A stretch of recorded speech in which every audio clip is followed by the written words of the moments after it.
Hello, everybody. Suzanne Kellner-Zinck, Dining Visions Hypnosis, here to talk to you about communication. Communication is one of the most important things that we do as human beings. And yet few people really understand how to communicate well.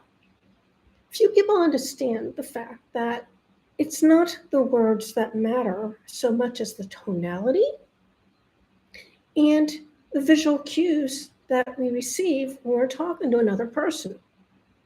This is why so many people end up having arguments when they use texting and even email. But texting is worse because it's very hard to put across your ideas in a text and to get across, shall we say, the intention of the communication, which if read in a certain different way could be perceived as being antagonistic or worse. And then we throw in all these 3-letter abbreviations, of which I don't understand any of them and don't use, and emojis, some of which are understandable and some which I still find confusing because they aren't really, shall we say, for us older people anyway, explicit in their meaning.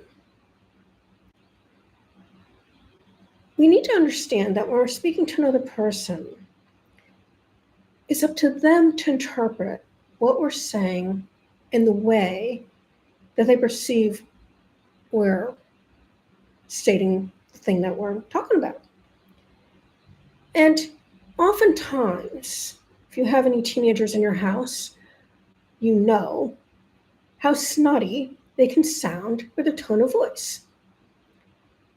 If they had said the same thing without that tone of voice, it would have been fine.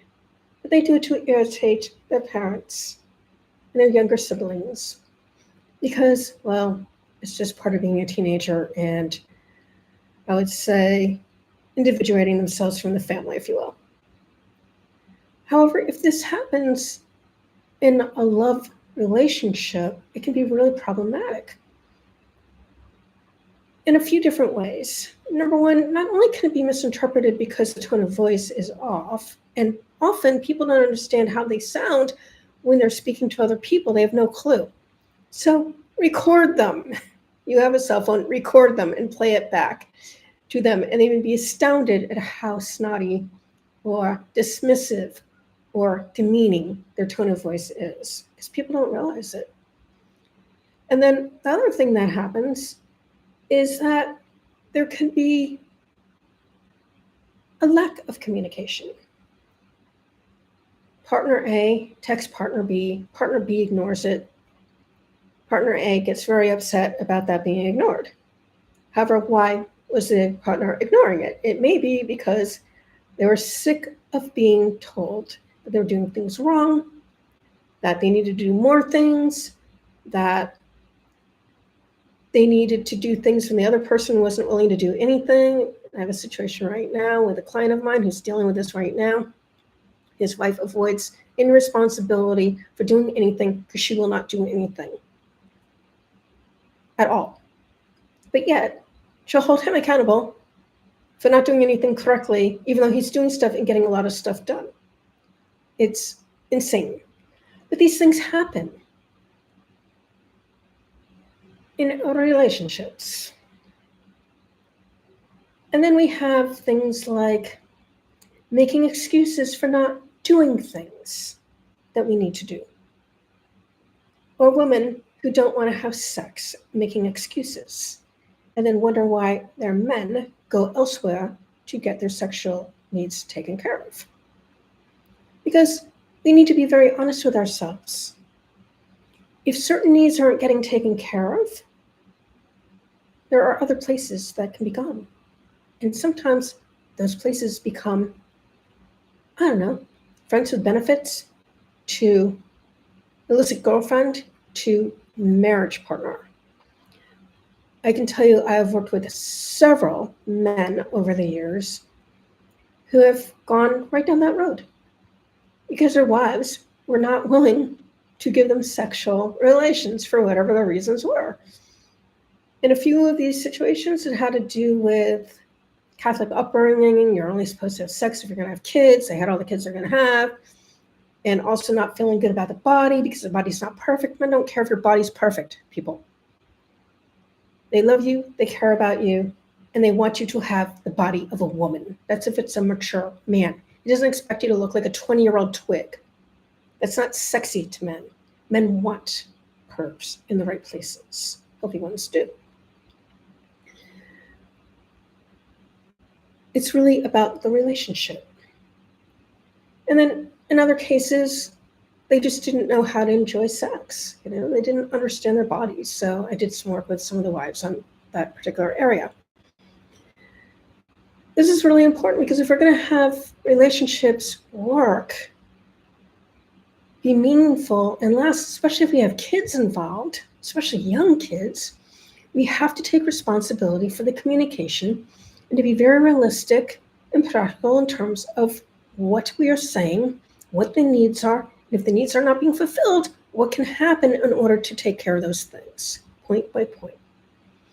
Now, professionally, there's a lot of problems that can occur, especially in today's corporate environment, because let's be frank, a lot of people are getting fired out of their jobs. That means that the people who are holding on to their jobs are doing the work of 2 or 3 people, and they continuously get more and more work piled upon them, and they can't do it all because it's not human. So then the question is, how do you deal with your boss to let them know you only have X amount of hours in a day? You still need to use the bathroom. You still need to bathe yourself. You need to be able to make healthy food to eat, to be able to do the things you need to do. You need to exercise. You need to take care of your household. There are things that you need to do as a person to be healthy and feel in control of your life. So my suggestion is to go to your boss and say, this is my calendar of events. These are the things that I have listed so far. These are the new things that you're giving me to do. I need you to make an executive decision and let me know what's the highest priority for you, because I can't do it all. Nobody could. And when they see all the things on your agenda and all the things you're working on, they'll understand from where you're coming. And you can't be fearful of talking to your boss about these things because they can't know what they don't know. Communication, people. Do it respectfully, but be pragmatic about it. It's like I'm one person, I have this time blocked out to do these things that are on the agenda. They're really important. At least I thought they were important based on the stuff that we had talked about previously. And maybe you change your mind because other more important things have come up. I don't know. Let me know how you'd like me to spend my time. And then they can tell you what's important to them, and then you can do the work. I did this many, many years ago when I was working for a small company at the time. It was just a little family-owned company, actually 2 families owned it. And my boss was giving me so much stuff to do, and I'm just like, I'm one person. I do overtime. I'm happy to do overtime. But you need to tell me what's important to you because I can't do it all. And they were very nice about it. They gave me their priorities, and it was all worked out very easily, no problem at all. Because I was being upfront and letting them know that the problem existed, what the problem was, and that I needed their assistance in helping me figure out what was important to them being my bosses. So there's ways of dealing with these things. But there's also this wonderful thing called neurolinguistic programming. It got some really bad propaganda about it because salespeople are using it inappropriately in manipulative ways.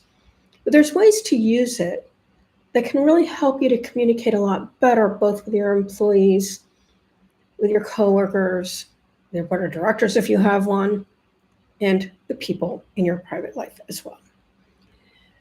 And I would say one of the first most important parts of it is rapport. We need to have good rapport with the people with whom we're communicating. That means that we need to understand who they are. They need to understand who we are, find things in common, because when we are interacting with people with whom we have things in common, it goes a lot smoother.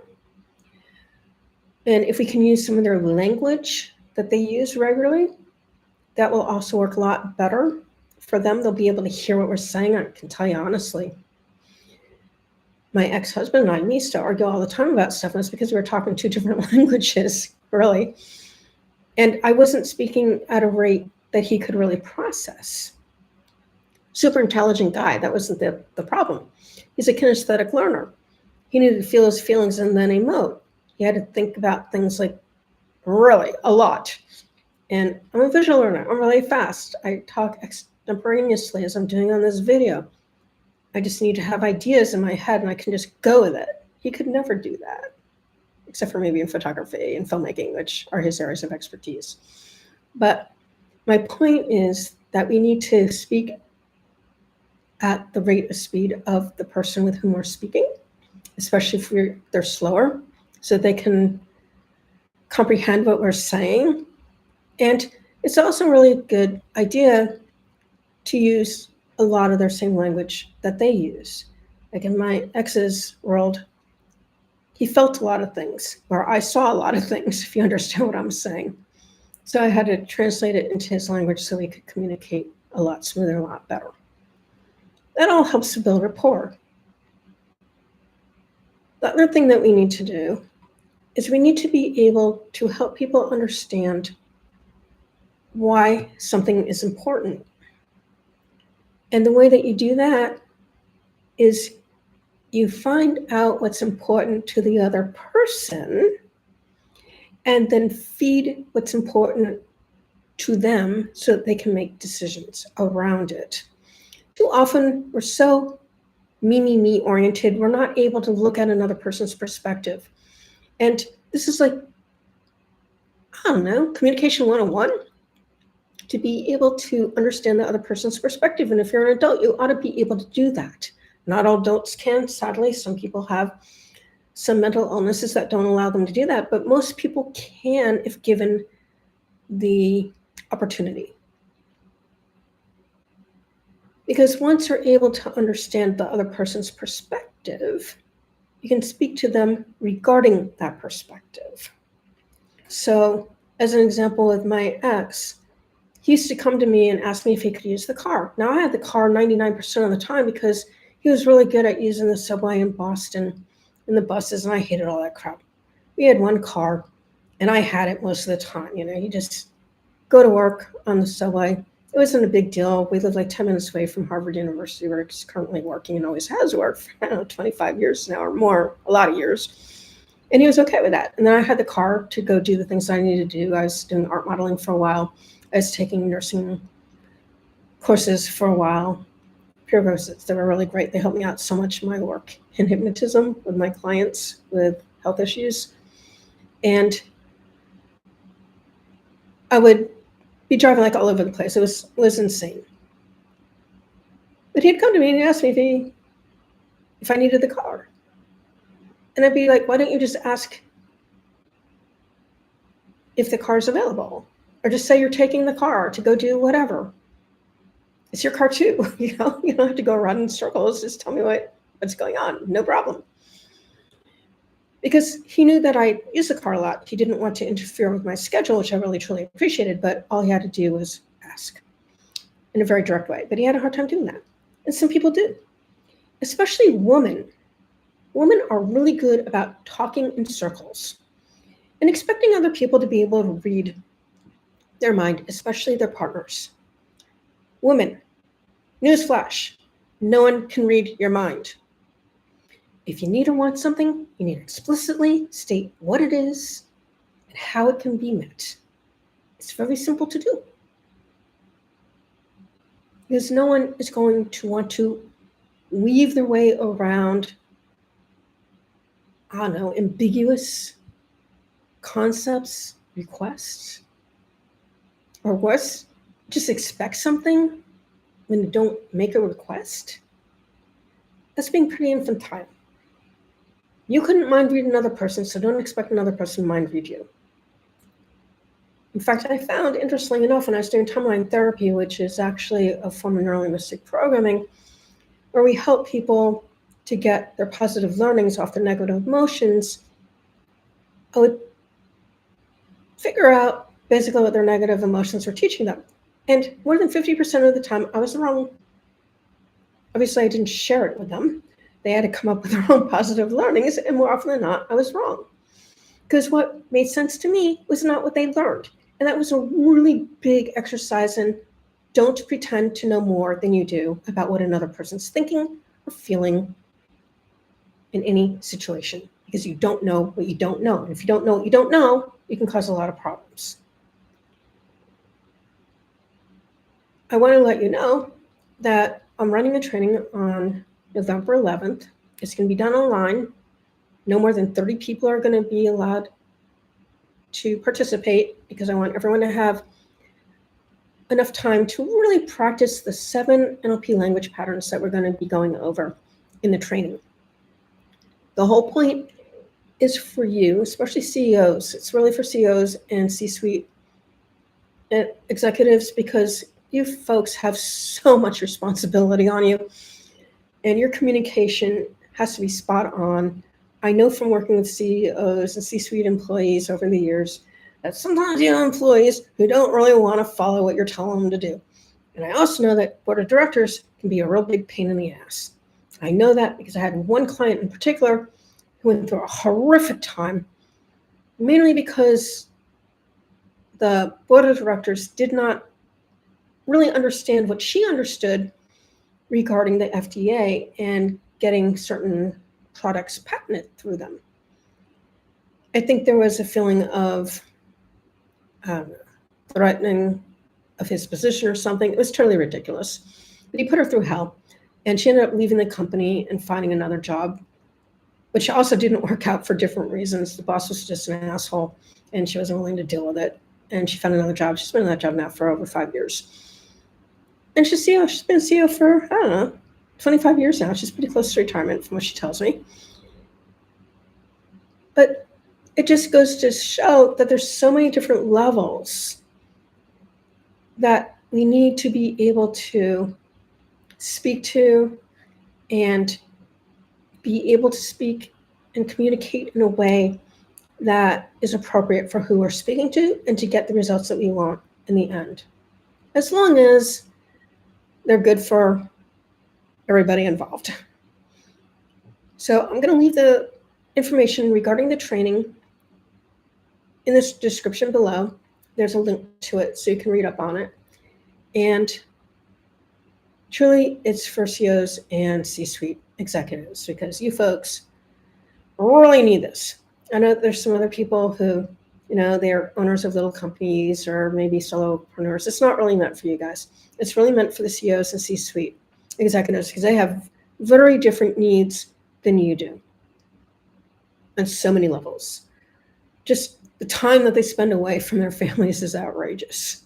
Doing all these meetings, especially if they're multinational corporations and things. So it's really for those folks. I hope you learned a little something from this particular video, and I look forward to hearing from you in the comments and in the training, if it's appropriate for you. As always, I thank you for spending your time with me. Till next time. Bye-bye.